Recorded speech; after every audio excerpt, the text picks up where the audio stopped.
mas pinasarap na luto sa ampalaya? Yes po, at samahan nyo ulit ako sa panibagong putahin na ating pag-eksperimentohan, kahit umpisahan na po natin.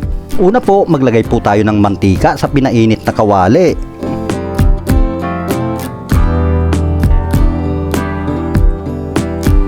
At igisa po natin ang bawang, pati na rin po ang sibuyas.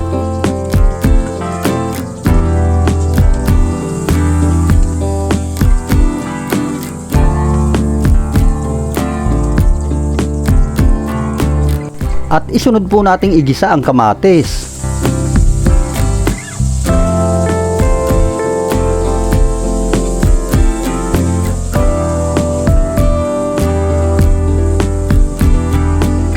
At pagkatapos nyong maigisa ang bawang, sibuyas, kamatis, ilagay na rin po natin ang atay ng manok.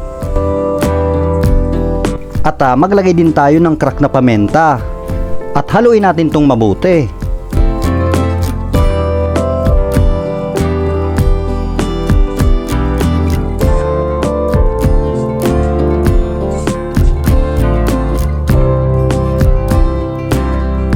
Pagkatapos nyong haluing mabuti, maglagay po tayo ng kaunting oyster sauce at haluin ulit natin tong mabuti.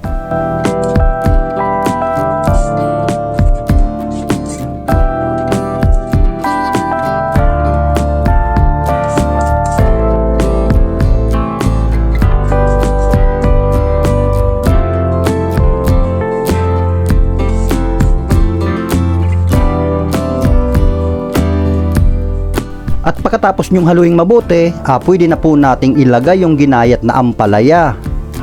At haluin ulit natin tong mabuti.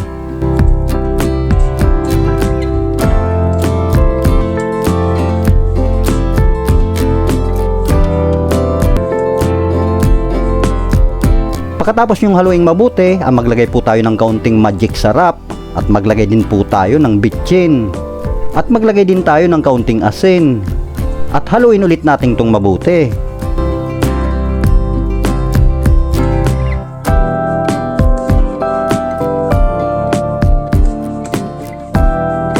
At pagkatapos nyong haluing mabuti, maglagay po tayo ng kaunting tubig.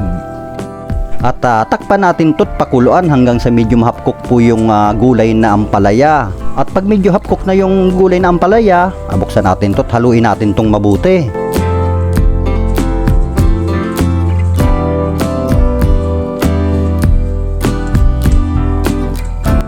At pagkatapos nyong haluing mabuti, maglagay po tayo ng itlog at haluin ulit natin itong mabuti.